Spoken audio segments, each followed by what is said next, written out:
Hello, and welcome back to Coach's Corner. It is a Wednesday. It is July 17th, and we are back with a brand new episode of Coach's Corner.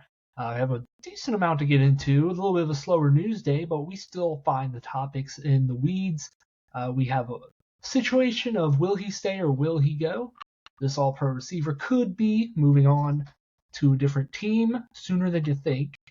There's a rookie who is having a rough go at it, let's say, in summer league early on. But we have to start with, as I have been saying, Monday, Tuesday, and today, we start with the sports that are happening right now, the things that we can watch at night to enjoy. And that's a sport that I did not watch last night, the All-Star game for the MLB. And, as a casual viewer of baseball as a whole, I mainly pay attention to the Braves. But sometimes the MLB wants you to look at these bigger games, bigger market games, and be like, hey, you should watch this. And you know what I tell the MLB? No, thank you. I am not watching an exhibition game full of players that I just don't really need to see when I can watch it on social media. And that's what I did. But what I will give credit to the MLB about, when it's not something I'm going to do often with Rob Manfred and whatnot, the marketing. The MLB has kind of been, I'd say, ridiculed for the past however long baseball's kind of fallen out of the national eye. They've been ridiculed for just not marketing their guys very well. Mike Trout is perhaps the best player since I've become an aware person of baseball. The 2010s on, Mike Trout, until Ohtani came around, Mike Trout was the best player. He has 3 MVPs. It's pretty much well regarded as a great player. But if you had him walk in a crowd of so many people, he wouldn't get recognized. And that's due to a lack of marketing on the MLB's part, because they just didn't know what to do with a star who isn't on a winning team, but is still, like I said, one of the best players probably to play the game. And they just couldn't market him. But the All-Star game has shown me this year that they can do that thing that's called marketing, where Paul Skeens started the game off. He went up against Aaron Judge. He got him out. It was cool. It was a very cool moment. Obviously people felt like it was a little bit forced, but in the same sense, Paul Skeens has been incredible since he's debuted. So in that same sense where you think it's a little forced, there is the justification for why he is being forced, is because he is so good. And fans did tune in for that reason. It's just multiple things where it's like an easy layup for the MLB to start Paul Skeens and get those initial viewers and see those numbers at the beginning of the game skyrocket. And they did that. Whether it was the manager's decision or the MLB, it just did a great job of bringing eyes to the game. And anyone that did end up watching it, they saw, like I've been saying, the young talent that is coming up in the league. Jarren Duran, he is a perfect example of that.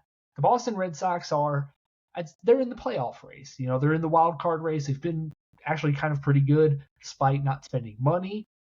And a lot of that reason is because they have a player like Jarren Duran, an all-star, who's now in his second year, is basically an everyday kind of guy. And he ended up making a crucial, home run towards the end of the game. He gets the All-Star Game MVP, and now we sit here, and the AL's dominated the NL, and we sit here and we're like, hey, Jarren Duran, that's a name that I recognize because he won the All-Star Game MVP. And, along with that saying is on the losing side, Shohei Ohtani hit a home run in the All-Star Game. Pretty cool. Pretty cool that happened. The guy who can't really speak for himself, because I don't know why he just doesn't choose to really learn English or do anything like that matter. A guy that he can't market himself, the MLB has to do that basically for him, just showing how great he is with his highlights and all this stuff. He showed up. He did his part in hitting a home run that put the NL on top for a little bit. He's the first Dodger since '96 to do that. So hit a home run in the All-Star game, and the second ever Japanese-born player to hit a home run in the All-Star game. So, cool stats that happened. And it's one of those things. I have his jersey in the back, and it's one of those things. Like you know the name, you learned the name Jaron Duran, you saw Paul Skeens do his thing in the beginning, and I feel like a lot of people are going to complain about the All-Star game just because of how much they just really don't care about it anymore, how it really doesn't have much significance, and it doesn't. But I'm here to tell you, I think, frankly, the All-Star weekend or a couple days that MLB had, they were a success. They showed a spotlight on the sport and introduced us to different players like Bobby Witt Jr., like Jaron Duran. It did, I think, its job of, showing new players to the masses where, a common Braves fan probably just didn't know Jaron Duran. And now maybe he has an idea. So they've done a decent job of marketing. Basketball has done a great job of marketing worldwide, and it's kind of shown in how the NBA has gotten media rights, how they've been promoted so much, and how much people care about the Summer League in Las Vegas. As we continue with that through the week, boy, we had a player that is just not getting it, and that is Alex Sarr. Now, I'm here to tell you, rookies are not good in the NBA. They are not. Frankly, they struggle to start games off and really kind of get going. But this is a level that I think a lot of people should be concerned about in Alex Sarr. And, it's one of those things where he was coming to the NBA, he was going to be a raw player. Like, it was just kind of decided that way. I mean, a 7'2 guy who was playing for Overtime Elite, which is no longer an organization. Him coming over, being in the NBA and was going to take some time to develop. And especially now that he's on the Wizards, who don't really have I'd say a stable organization to back him. I mean, if we know the Wizards, we know that they don't really breed success outside of when John Wall was there. So I say all that to say, if you don't know, he has scored 20 points through 3 games on 8 of 41 shooting, 2 of 17 from 3. And I saw those 2 threes in his first game against the Hawks. He has not hit a 3-pointer since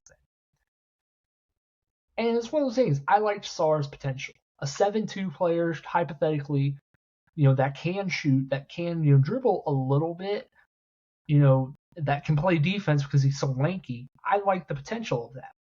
But when it comes to the actual skill of playing basketball and what he's provided, it has not been pretty. It has not been, frankly, NBA caliber play. And for a rookie you just drafted second overall, it is concerning because you can deal with a player that, has the tools and they're just not quite showing off the production quite yet.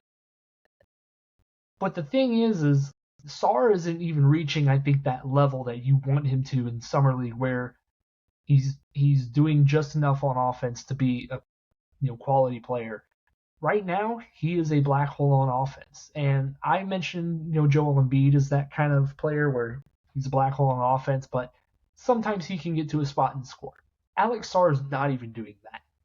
He's struggling to get to his spots. He's struggling with the ball in his hands. He's struggling to shoot it, obviously. And, it's pretty clear he needs to be in the G League. When the league, year kicks off and he's, in Washington, whether he's playing NBA minutes or not, I don't think he should be there. He should be in the G League. He should be working out these offensive kinks. And the Wizards should just use it as a redshirt year for him. Because, I mean, let's be honest, is Washington going to be competing for a play-in spot this year? Not even the playoffs. A play-in spot? No. They will not be doing that. Alex Sarr does not need to be in Washington day one. He can start off in the G League, we'll see how he improves, gets coached up, and then you can, transition him into the NBA regular season, when you're already pretty much done with whatever you're doing at that level. Because I don't think he is ready day one to provide contributing like positive minutes on the court. The defense will be all right just because of his size.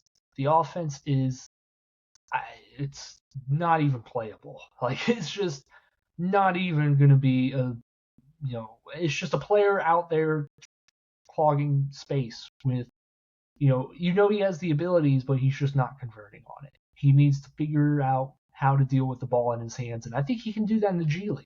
And that's where he needs to be. And so it's one of those things. I'm not even an anti. Like I was gonna be like the anti-Sarr guy, where he spurned the Hawks. He was like, I don't want to be taken first overall, or his agents or whatever happened that way. I was gonna, think I was gonna come on here and do victory laps, but I can be like, hey, this guy needs to not be in the NBA right now. He is not an NBA starting caliber player. And I know that's hard to hear for the second overall pick, but it's just the truth. He's got to do something before he even gets to the league.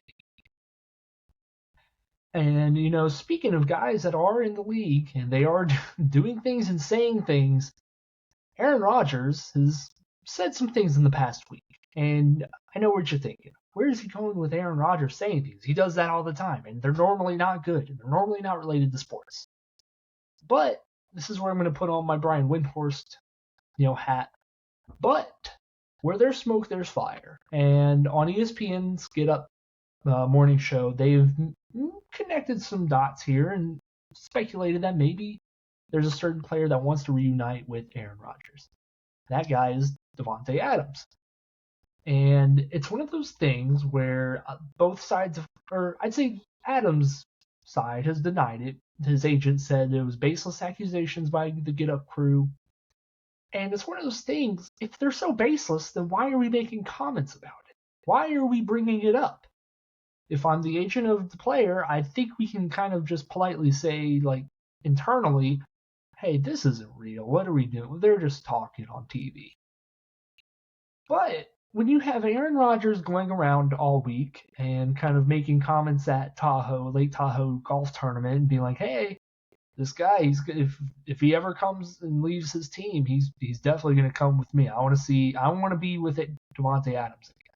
When you have that happening, and on top of the timing of the Netflix show Receiver, it is a show where it's basically a documentary where it's following different receivers. Davante Adams is one of those guys. I wouldn't say viral. I'd say viral. Viral clips of Davante Adams basically shitting all over to Jimmy Garoppolo, being like, hey, this guy really sucks. I want to just be on a team that doesn't have Jimmy Garoppolo throwing me the ball because he's so terrible. So I say all that to say, both of these things coinciding, I feel like is a little bit interesting. And I mean, I'm just going to say Davante Adams isn't getting any younger. He's on a team that the quarterback is Gardner Minshew, it's Aiden O'Connell, and like I said, he's not getting any younger. And I feel like they're both seeing, Rodgers and Adams are both seeing that the grass is not always greener when you leave certain situations. Where Rodgers, once Davante left, he realized, man, that guy was pretty good. Maybe I should have worked something out to try and keep him with, maybe I could have helped out the front office being like, hey, take some money from me and give it to him. And I think Davante Adams is seeing that, hey, despite, not getting the big contract I wanted from Green Bay, I have not really had a great successful time here in Las Vegas. I think they're both saying that they were pretty good together and they want to be together. And I think the only way that could happen really is now on the Jets. And the Jets, they've shown that they're bending the knee to Aaron Rodgers pretty much no matter what until he's retired, which is not far down the road.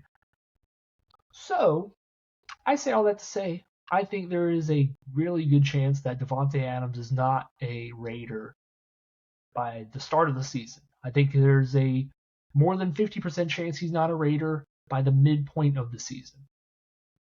So I think Davante Adams will not be a Las Vegas Raider. I think if there's going to be two places he could go, and this is going to shock some of you, I think the Jets are number one, obviously.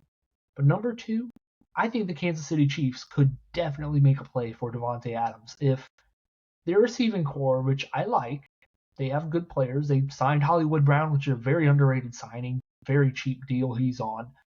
They do have Rashee Rice, who's gotten in some legal troubles. They have Xavier Worthy. But if they really want, a big body guy, a guy with sure hands, route running, that isn't just a speedy threat down the field, Davante Adams is your guy. And I know they do have a lot of money that they have tied up in a lot of different positions, and people they are probably going to have to extend, pay, this and the other. But the smoke was there last year with Davante Adams and the Chiefs. I think it could be there again. And I also think that the Jets, that smoke is very much coming out. I don't know if it's, the house isn't burning down, but the smoke is definitely building. You can kind of see it in the windows. So be on the lookout for Davante Adams wherever he might go. I think there's a good chance it won't be Las Vegas where he ends up staying. So that'll do it for me. That'll do it for Coach's Corner. As always, make sure you like, share, subscribe to the podcast. Do it the YouTube way, the podcast way, whichever way you consume Coach's Corner. I appreciate everyone for their support, all that good stuff. I will see you guys tomorrow with hopefully some more good news.